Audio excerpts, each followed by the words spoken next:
વિદ્યાર્થી મિત્રો, આજે આપણે ધોરણ 4ની ગુજરાતી વિષયની 1 ફેબ્રુઆરી 2025ના રોજ લેવાયેલી એકમ કસોટીની પ્રશ્ન બેંકનું સંપૂર્ણ સોલ્યુશન જોઈએ. પહેલો ક્વેશ્ચન છે, આપેલી જાહેરાતના આધારે પ્રશ્નોના ઉત્તર લખો. રક્તદાનને મહાદાન સાથે કહ્યું છે. રક્તદાનનું આયોજન કઈ કચેરીમાં દ્વારા કરવામાં આવ્યું છે? તો જિલ્લા કલેક્ટર કચેરી, રામનગર. ઉપરોક્ત પૈકી જિલ્લાના વડા કોણ છે? કલેક્ટર. કોના સૌજન્ય હેઠળ આ કાર્યક્રમ થયો? Indian red cross society.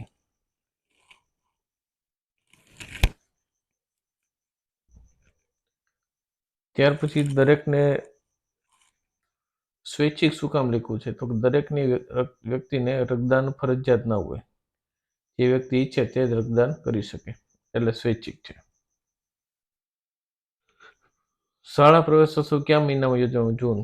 જેને નિમંત્રણ આપ્યું શું સંબોધન આપ્યું છે? સ્નેહીશ્રી. નિમંત્રણ આપનારનું કે નિમંત્રક? પછી બીજો કાર્યક્રમ કન્યા કેળવણી રથયાત્રા છે. નિમંત્રણ કોણ આપી રહ્યું છે? તો સીપુ વસાહત શાળા વ્યવસ્થાપન સમિતિ. ત્રીજું એ પૂછે દુકાનનું નામ શું છે? તો પંડિત દીનદયાળ ગ્રાહક ભંડાર. આરતીબેન 24 કિલોગ્રામ ઘઉંની ખરીદી કરે તો 11 રૂપિયા ચૂકવવા પડે.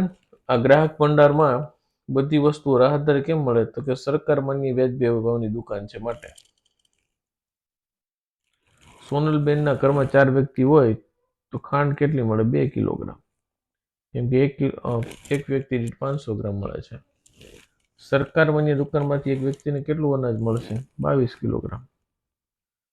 ત્યાર પછી વાક્ય બનાવવાના છે ફકરા અબક ભેગું કરીને.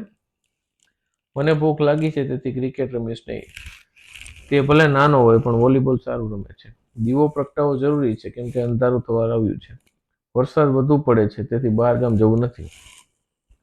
મને પગે ફ્રેક્ચર છે પરંતુ મને દૂધીનું શાક ભાવતું નથી.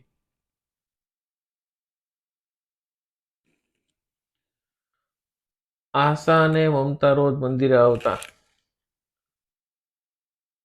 કેમ કે પ્રસાદ તેમને ખૂબ ભાવતો. તેમને પાણી પીવું છે એટલે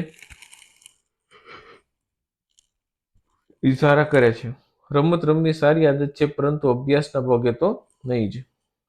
તેને આંખે ઓછું દેખાય છે તેથી રાત્રે ગાડી ચલાવતા નથી. મારે રમવું તો છે પણ મને રમતા આવડતું નથી. મિત્રોએ દગો આપ્યો એટલે રમેશ હારી ગયો. દૂર દૂર સુધી ઘાસ દેખાતું નથી કેમ કે વરસાદ આવ્યો જ નથી. ભોજન લેવું જરૂરી છે પણ પેટનો વિચાર કરીને. તેને ભણવું છે પણ શાળાએ જવું નથી. તે સતત અભ્યાસ કરે છે એટલે સારું રમી શકે છે. ફકરામાં લીટી કરેલા શબ્દો છે ને એનો સમાનાર્થી શબ્દ ફકરામાંથી શોધીને લખવાનો છે. તો શાળામાં એટલે નિશાળમાં. પછી છે ફરતા એટલે વિહરતા. બોક્સ એટલે ખોખું. મિત્રો એટલે ભાઈબંધ. જિજ્ઞાસા એટલે આતુરતા. જંગલ એટલે વન.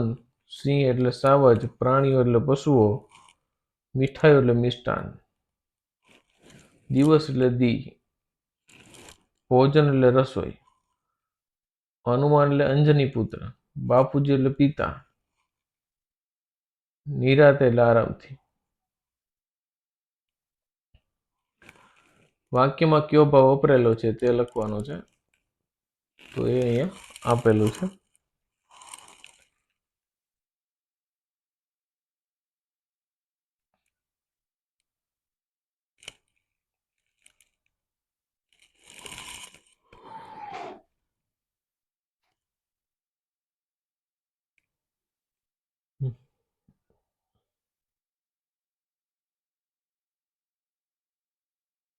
દેશી રમતો તો અમને પણ શીખવો ને. આજ તો આપણે મેચમાં જીતી જવાના. શ્લોક અને તીર્થ કબડ્ડીના સારા ખેલાડી છે. જેને તાકોડી તાકે તેને પાડી દે. મને ગળ્યું ખાવાનું તો ભારે ચસ્કો. સિંહનું બચ્ચું હાથીઓને જોઈને જનુની બની ગયું. પાયલ ગુરુની આજ્ઞાનો ક્યારે અનાદર કરતી નથી. દિવ્યેશ નજીકની ગવર્મેન્ટ સ્કૂલમાં અભ્યાસ કરતો. આજે શાળામાં દિવસે રક્ષાબંધનનો મેળો જમ્યો હતો. મેં સાંજે ટીવીમાં તેનો ફોટો જોયો. આપણા રાષ્ટ્રપિતાનું નામ મોહનદાસ ગાંધી છે. સુરત દાદાની લાંબી લાંબી મૂછો જોઈને કિસ્સુ બી ગયો. ઉત્તરાયણના દિવસે બધા ગાયને ઘાસ નીરે છે. નાના પતંગા આપણી ચકલીથી આજુબાજુ દેખાતા હોય છે.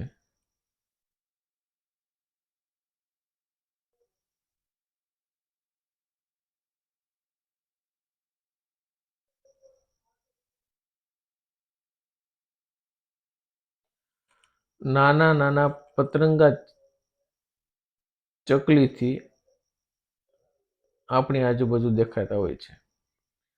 ભાવેશે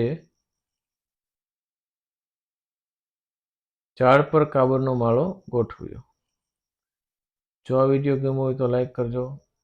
બીજાને મળે આ વિડીયો પહોંચી જાય એટલે શેર કરજો. અને જો ચેનલમાં નવા હોય તો સબસ્ક્રાઈબ કરજો, જેથી તમને આવો વિડીયો મળી રહે.